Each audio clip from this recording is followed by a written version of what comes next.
Catherine Bernardo update. Yung congrats kay Catherine sa bago mong teleserye. Yung sa post ng Dreamscape PH. And the wait is over. She's back and ready.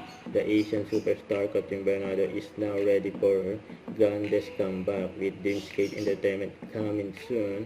And excited na yung mga fans ni Catherine sa bago niyang teleserye. Yun, no? Ganda ni Catherine, no?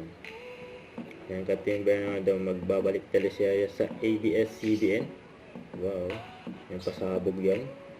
Catherine Bernardo to make ABS-CBN TV series comeback. Abangan. Saka ito pa, mga endorsement ni Catherine na Uratex at Fresh Philippines. Abangan si Catherine sa August 31, 6 p.m. sa SMX Manila. Yun, no? Ito for IB Clinic. Ay pang picture ni Catherine nakapaskil. 16 years of the IB Clinic, you know. Sa post ng Star Magic Philippines. And congrats kay Catherine sa bagong endorsement. Sabi, our Asian superstar got a new brand to endorse. Catherine Bernardo has official sign and seal here endorser. Status for feminine wash brand Betadine. We are grateful for the trust you have in our artist as a brand ambassador. Don't forget to subscribe, click the notification bell for my update. This is Richard the Action Vlog. Stay tuned for more videos.